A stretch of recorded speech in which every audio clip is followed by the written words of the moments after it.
मेरा नाम अजय मिश्र है। मेरी उम्र 55 साल है और मैं गाजियाबाद में रहता हूँ।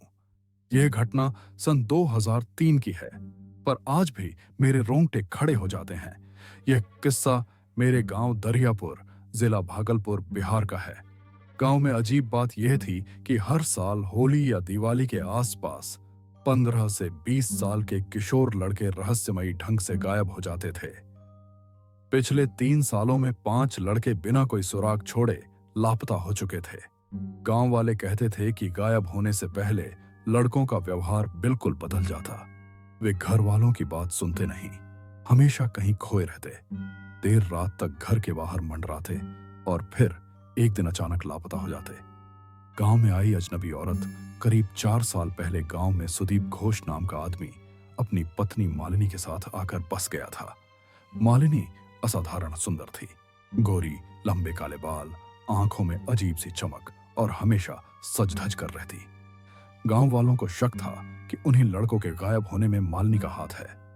लोगों ने कई बार पंचायत की, मगर सबूत न मिलने पर हर बार मालिनी छूट जाती। पुलिस भी कुछ न कर सकी। मेरे घर में दस्तक।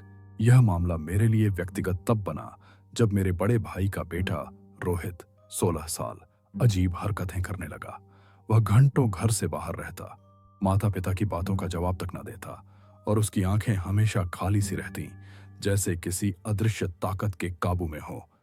मुझे साफ लग रहा था कि रोहित अगला शिकार है। मदद की तलाश इसी चिंता में एक रिश्तेदारी में मुझे प्रदीप भगत नाम का 20 वर्षीय युवक मिला। लोग कहते थे कि प्रदीप ने हाल ही में साधना शुरू की है और उस पर देवी की कृपा है। सच कहूं तो मुझे उस पर भरोसा नहीं था, क्योंकि आमतौर पर ऐसे कामों में उम्र दराज ओझा ही कामयाब होते हैं। पर प्रदीप ने पहली ही मुलाकात में मुझे चौंका दिया। उसने कहा, आपके भतीजे के पास बस 1 महीना है। आने वाली होली की रात वो हमेशा के लिए गायब हो जाएगा। उसने मुझे राख जैसी दिखने वाली भस्म दी और कहा, रोहित के खाने में मिला देना, फिर देखना कैसा असर होता है। पहला असर, उस रात हमने चुपके से भस्म खिला दी। रोहित, जो हमेशा खाने के बाद बाहर चला जाता था, उसी दिन जल्दी सो गया। सुबह उठते ही बोला, आज मैं बहुत हल्का महसूस कर रहा हूं। कई दिनों बाद उसने हम सबसे ठीक से बात की। हमें थोड़ी राहत मिली और हमने प्रदीप को घर बुलाया। लेकिन 3 दिन बाद रोहित की हालत फिर बिगड़ गई। वो पहले से ज्यादा आक्रामक और जिद्दी हो गया। भूतिया अंगूठी और रुमाल। प्रदीप ने जब रोहित से सवाल किए तो उसने अनजाने में बताया कि एक औरत ने उसे चांदी की अंगूठी दी है और कहा है कि इसे कभी मत उतारना। साथ ही उसने अपना रुमाल भी उस औरत को दिया था। प्रदीप ने घबराकर कहा, यही उसकी पकड़ है।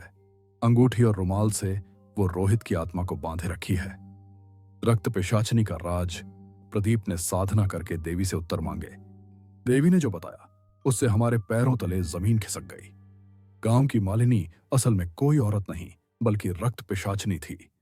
वो हर साल होली और दिवाली पर किशोर लड़कों की नरबली देती थी, ताकि उसकी पिशाचनी शक्ति और दौलत बढ़ती रहे। वो बंगाल से भागकर यहां आई थी, जहां उसका राज खुल गया था, और अब उसकी नजर रोहित पर थी। आखिरी योजना, प्रदीप ने कहा, अब बचाने का एक ही तरीका है। होली की रात हम रोहित को उसके पास जाने देंगे। मैंने देवी देवताओं की टोली तैयार की है, जो समय आने पर रोहित को खींच लाएंगे। पर इसमें बड़ा जोखिम है। हमारे पास और कोई विकल्प नहीं था, इसीलिए हामी भर दी। होली की रात, रक्त की जंग। उस रात हमने देखा मालिनी सफेद साड़ी, खुले बाल, लाल सिंदूर लगाए जंगल की ओर जा रही थी। उसके पीछे जैसे सम्मोहन में रोहित भी चल पड़ा। हम भी दूर से पीछा करने लगे। जंगल के बीच में अग्निकुंड जल रहा था। मालिनी के गले में नरमुंडों की माला थी और सामने शराब, मांस व खून से भरे पात्र रखे थे। वो किसी अजीब भाषा में मंत्र जप रही थी। रोहित भी उसके पास बैठ गया और जोर जोर से सिर हिलाने लगा। मालिनी ने हाथ उठाकर शैतानी शक्ति को बुलाया। अचानक रोहित की आंखें खुलीं। वो भाग खड़ा हुआ। हम भी उसके पीछे दौड़े और किसी तरह घर ले आए। पिशाचनी का अंत सुबह पता चला। मालिनी रात में भयानक रूप से जल गई है। लोगों ने उसे शहर भेजा, पर वह कभी ठीक न हो सकी। उसका पति घर बेचकर चला गया। कुछ महीनों बाद मालिनी भीख मांगते मांगते मंदिर की सीढ़ियों पर मर गई। काला सच प्रदीप ने हमें समझाया। जब कोई शैतानी शक्ति बलि मांगती है और वो बलि पूरी नहीं होती तो खाली हाथ लौटते समय वो उसी साधक को निगल जाती है जिसने वचन दिया हो। मालिनी ने रोहित की बलि का वचन दिया था, पर देवी की कृपा से वो नाकाम रही। इसी कारण उसकी शक्ति ने उसी को भस्म कर डाला।